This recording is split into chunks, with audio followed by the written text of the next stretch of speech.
the first stage is to get people addicted to technology to the point where, at the most extreme, they'll get up in the dead of night and they'll queue, stand in line outside an Apple store to get the first of the new technology. And what they want eventually, and not too distant into the future, is people basically lining up to be connected to AI. In the same way that people in Sweden now are having parties to celebrate someone being microchipped, right? All this connects. So the next stage, because the idea is to get in the body, the next stage is to get on the body. So we went from just holdables, we went to wearables, we went to Bluetooth and Google Glass and Apple Watches and all these other gadgets that go on the body now. Even what they call electronic tattoos that are basically microchips on the skin. And the next stage is to go in the body, which is already starting in places like Sweden. And the idea is to take this on, and people like Ray Kurzweil, who is a Google executive. I mean, Google and Facebook are really at the cutting edge of this stuff. People think it's a social media operation only or a search engine only. No.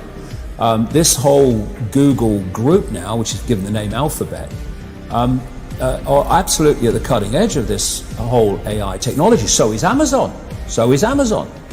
Amazon's got contracts worth hundreds of millions of dollars with the CIA and the Pentagon for cloud services and stuff. Yeah, they have massive data services. Massive, yeah. Consumers don't see. So the idea is to take this on, and what Kurzweil is saying, and he claims an 80% success rate in his predictions of incoming technology and when it will come in. But, if you know when it's going to come in, then you've got a great chance of predicting it, haven't you?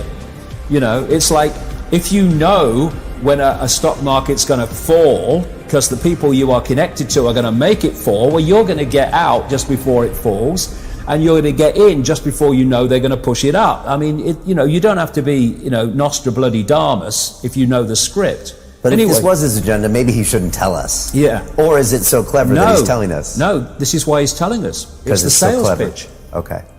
The sales pitch, and this is why they're being... We have the illusion of choice that we're going to be a part of it. This is the sales pitch, and this is why they're telling you. The sales pitch is when we connect to artificial intelligence, we'll be superhuman. That's what the sales pitch is. That's his sales pitch. Right. That's Siri, Alexa, all these things. Yeah.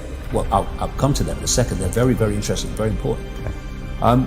So what you've got is the idea that connect to AI and you'll become superhuman intelligent. No, you'll become subhuman intelligent. You'll become a vehicle for artificial intelligence. And whoever controls artificial intelligence will control the perceptions of every mind that it's connected to.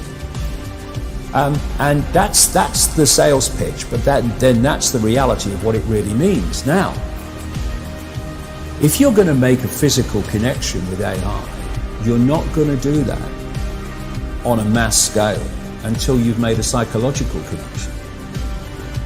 And there is a process, a psychological process, which is known as preemptive programming. Preemptive programming is this. You're going to usher in a world that is so different, so dramatically different to what anyone's been used to, that you're going to have an obvious resistance purely by the chasm of difference between the world people are used to and the world you're taking them into. So you prepare them for it through preemptive programming. You put out a stream of movies out of elite-controlled Hollywood. You put out television programs, you put out books, you put out all these things that basically portray the world you want to take people into. Another part of this psychological connection with artificial intelligence, so we'll accept the outcome that I've talked about, is these Alexas and these Echoes and these so-called office assistants or personal assistants. Because people I've met people who've got one in every room. And you start to interact with them as if they're human. And now they're bringing in internet-connected toys for kids, even little kids, and Barbie dolls that they can actually have conversations with artificial intelligence. They're now bringing in these robots that are these synthetic robots that are looking more and more like humans. A lot of them coming in from the East.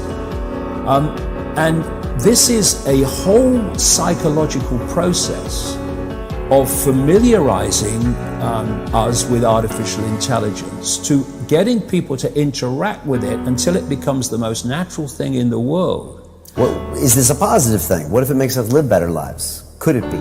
Well, if you want to use artificial intelligence to make things happen in a more efficient way, well, there's an argument for that. But that's not an argument for connecting AI to the human brain and the human perceptual processes, so that artificial intelligence becomes those processes. And I'm not just saying that. Ray Kurzweil says this: by 2030, the connections will start to be made between artificial intelligence and the human brain. And the human brain will be connected to what he calls the cloud. Another name for this is the smart grid, basically to artificial intelligence. And he says this too, because his sales pitch is it will be fantastic, it will be superhuman, that as time passes, artificial intelligence will be more and more of human thinking and human perception, until basically it's the totality of human thinking and human perception, at which point we won't be human anymore in terms of the consciousness processes we are using today. We will be artificial intelligence. And this is the assimilation I'm talking about. And the point is, if you are connecting the human mind to a grid, a global technological grid, that grid can be centrally controlled. It will take at the center point very, very few people to run it, and even fewer to decide how it's run. You're dealing with an addicted generation. This is a big time bomb ticking. This is no accident. Indeed, it is by design. I mean, seriously? It was my mistake. I mean, I think we can all feel it. To try to make these products as addictive as 400% possible. spike in dopamine. We now know that many of the major social media companies hire individuals called attention engineers who borrow principles from Las Vegas casino gambling, among other places, to try to make these products as addictive as possible. That is the desired use case of these products, is that you use it in an addictive fashion because that maximizes the profit that can be extracted from your attention and data. It literally is a point now where I think we have created tools that are ripping apart the social fabric of how society works. That is truly where we are. The way the technologist Jaron Lanier puts it is that these companies offer you shiny treats in exchange for minutes of your attention and bytes of your personal data, which can then be packaged up and sold. What happened is that the attention economy and this race for attention got more and more competitive. And the more competitive it got to get people's attention on, say, a news website, the more they need to add these design principles, these more manipulative design tactics, as ways of holding on to your attention. You don't realize it, but you are being programmed. Social media tools are designed to be addictive. The actual desired use case of these tools is that you fragment your attention as much as possible throughout your waking hours. That's how these tools are designed to use. Well, we have a growing amount of research which tells us that if you spend large portions of your day in a state of fragmented attention, so large portions of your day where you're constantly breaking up your attention to take a quick glance, do a just check, and just quickly look at Instagram, that this can permanently reduce your capacity for concentration. I am especially worried about this when we look at the younger generation coming up, which is the most saturated in this technology. And it's very addictive because if you pull on the slot machine arm enough, you will win. And you never know which pull will reward you.